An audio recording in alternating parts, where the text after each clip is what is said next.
Nairobi. Well, let's now take a look at the annual Parliamentary Scorecard conducted by Mzalendo Trust, a Kenyan parliamentary monitoring organization, where this year they broke down the most pressing issues that Kenyans want addressed, the population trends with their concerns, and most interestingly, the most vocal MPs and those legislators who haven't uttered a single word on the floor of the House since the year started. This year's scorecard paints a picture of a parliament at odds with citizens' expectations, demands, and priorities. So here are the hits and misses. According to the latest released research, more than half of Kenyans, at 63%, noted that the country is headed in the wrong direction. Going by region, Nairobi, Eastern and Nyanza lead the pack. Nairobi with 74%, Eastern with 69%, and Nyanza with 68% in terms of Kenyans who believe the country is headed in the wrong direction. That's basically the statistics that we're looking at on this particular board. But remember, it's quite a lengthy issue. As I mentioned, we'll take a look at the areas of concerns that Kenyans want addressed. According to that report by Mzalendo Trust, 49% of Kenyans are worried about the high cost of living, that they want this particular issue canvassed at the floor of the House and practical solutions, whether at policy level or implementation, should be done in order to take care of the high cost of living. Not just that, unemployment equally features up in the top of the list with 30%, poor road infrastructure following with 22%. And remember, we are currently dealing with the irony of Kenya's low inflation rate, 2.7%.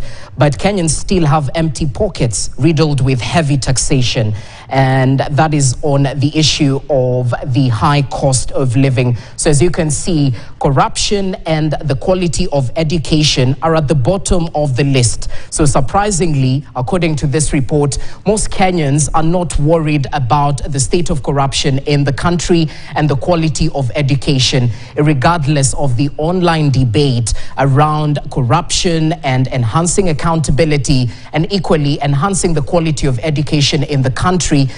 Bearing in mind that just recently we had a couple of changes within the education sector, looking at the higher education level where the university funding model came into sharp focus. According to this report, it seems that majority don't really care about corruption. Our next board is rather straightforward, looking at the population trends and how Kenyans actually gave their views when it comes to their gender. 50% of men, 47% of women, and 50% of youth who are aged between 18 and 26 years of age mentioned the cost of living as a reason why the country is headed in the wrong direction. They were calling for targeted policies that will take care of the rising cost of living. Just looking at the margins in these percentages, you can generally assume that women seem to be enjoying in this economy at least way more than the youth and men. Now, this is where things get interesting, where Kenyans are usually quite focused on who has been quite vocal in the parliamentary floor in this year 2024 in the 13th Parliament. We take a look at the most vocal speakers in the National Assembly, where we have to acknowledge that participation in Parliament is just one of several parameters that can be used to judge a member of Parliament performance. Now, this report took note of the total number of times the members of Parliament spoke as indicated by the Hansard. Now, here you have it. Most vocal, Wilberforce Ondo Ojiambo, the Member of Parliament of Funyula constituency, with 103 contributions on the floor of the House. Topping the list equally and following closely is Beatrice Elachi, the Member of Parliament of Dagoretti North, with 98 contributions on the floor of the House. Remember, this data is captured in the parliamentary records, and here are the most vocal MPs. Closing that top 5 list is Adan Welie, the Member of Parliament of Eldas constituency, with 41 contributions. Makali Mulu is equally there, and James Nyikal, Member of Parliament Seme. According to their parties, 3 of these 5 members of parliament are from the ODM party, 1 from Wiper, the other individual from Jubilee Party, that's Adan Welie. So that comprises of the most vocal members of parliament. Let's take a look at the most vocal female members of parliament. Beatrice Elachi tops the list with 98 contributions. Zamzam Mohammed, the woman representative from Mombasa County, with 72 contributions on the floor of the House. This is specifically the National Assembly.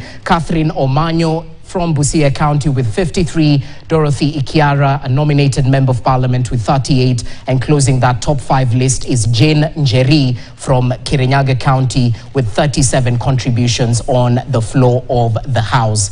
Members of parliament who haven't uttered a single word since those sittings started in the year 2024. Some of the most notable names. Remember, this list comprises of up to 19 members of parliament, but we picked the most notable members of parliament, starting with Oscar Sudi Kipchumba, the member of parliament of Kapseret constituency.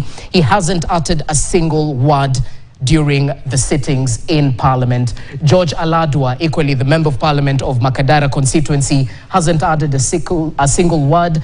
Irene Kasalu of Kitui County equally hasn't contributed on the floor of the House.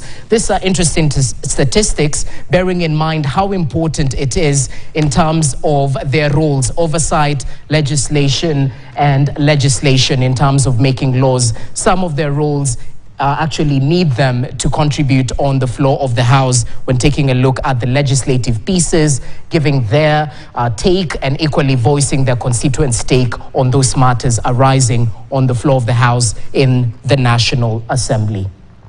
Now, it's proper to note that we'll have a discussion on this Parliamentary Scorecard 2024. We'll be joined by Gitungo Wamere. He's the program coordinator at Mzalendo Trust. You can stay tuned